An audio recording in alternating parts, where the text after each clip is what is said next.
Hello, this is Pastor Tabitha Purple. I am doing my tops and tips for parents surviving the lockdown or social distancing, and in some cases, such as ours, Daddy Storm has taken down ill.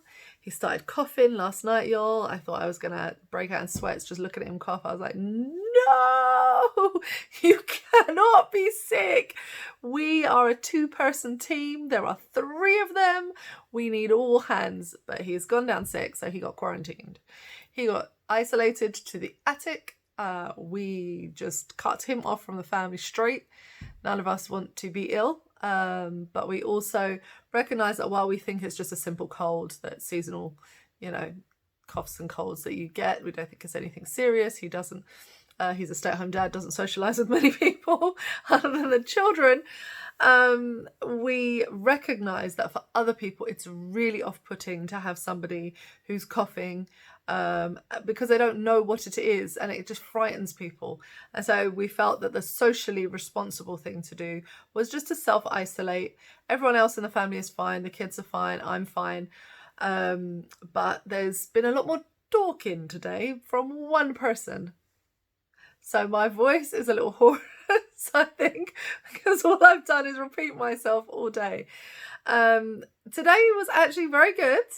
There have been moments of high stress. One child was removed from the family vicinity to their bedroom and given time out for the rest of the day to chill and relax because conflict was just constant. But despite that, actually, I think it's been a really good day. Like, we did the thing and it was fun and it was engaging and it was entertaining, and the kids had a great time and good conversations were had. So what worked well? Well, today what worked well was art. Believe it or not, that was my tip from yesterday. And you know that we were trying to figure out a way to really enthuse one of the children who's a bit more of a math science geek. So we were looking for math art. So I spent a lot of time looking, 5 minutes. I don't know, it wasn't that much. I don't have that much time. So I had some time looking for math art. And what I realized is you had to have a certain level of algebra in order to really enjoy it.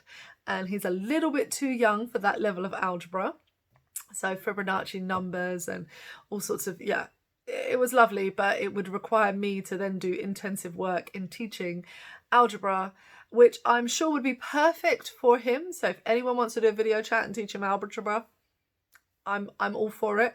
But for me, who has 3 of them on the go, I do not have the time to sit and teach him algebra right now. So I had to think, maybe science is his other passion. Is there such a thing as science art?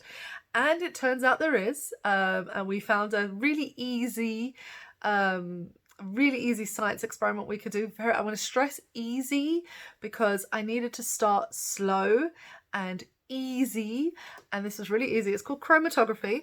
Chromatography is it's the science of how we can test for things. We're using different types of paper or other. There's others, but we used paper chromatography. So there's others. We watched a whole video about it. I posted that link to Facebook. So if you're on my Facebook, you'll see a link there. But if you just search chromatography, and I think Khan Academy have a brilliant video which you can watch along and see the different types of chromatology, and they break it down lots and lots with great pictures and whatnot. And we watched that video. It took like 9 minutes. And while we did that, we made some stuff. So this is the outcome of our chromatography.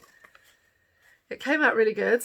It was interesting. I went onto a website and found, the idea of doing this little experiment, which basically involves, now this one is very faint. So what you'll see is putting water-soluble ink onto a water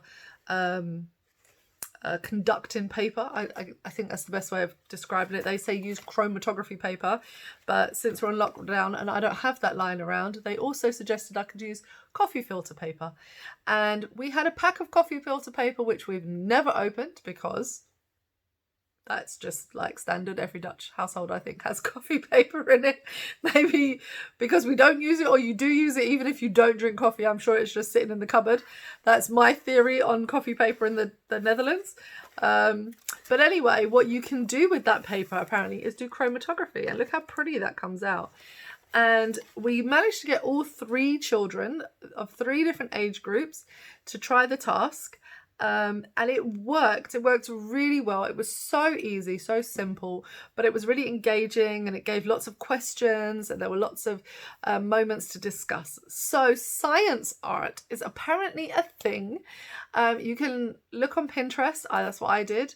I posted the one that we actually used to Facebook, or you can see it on my Pinterest account as well. So please have a look and see what you find there. But it was really fascinating to see how the science-loving child, as soon as I said, we're going to do art, and he went, and then I went science art, and he went, that's a thing. And he got very excited. The artist child was just really happy we were doing an experiment and art at the same time. He just thought he thinks art is brilliant. And the little one was just pleased to be able to, I think, participate, because when you have 2, 8, 10, you know, it's a big wide age group, and you can sometimes struggle to find commonality of task. So to have them all at the table, I mean, in the end, the little one was putting colouring pen lids on her fingers and just making them into people and playing, but she felt a part of the process, so that's good. And so I think that my tip is to really concentrate on what your children like, and see if you can find easy, I'm going to stress easy, things that lie around your home that you can use to do experiments that maybe give them joy. The experiment took a few moments to do, but we did it over and over again so that they could really enjoy it. And then when I called end to it. So they were having the time of their life, but the hour was up, and I said, we are finishing. And I did that deliberately, because I find that if I let it run longer, despite the joy that it's given, it will end in war. Somebody will touch something that will start a fight, and you know, it all gets into conflict. So end while you're on a high. So my tip for you is to know when to end your task, so that you give yourself that feeling of happiness, joy, accomplishment as a parent, that you know, you feel great about what you've achieved, and you just focus on that, because they'll be disappointed it's ending, and you just keep saying how happy and joyful, and just keep using those very positive, upbeat words. And trust me, it just works out that they kind of go transition to fruit break, lunch break, whatever you've planned to end the activity with.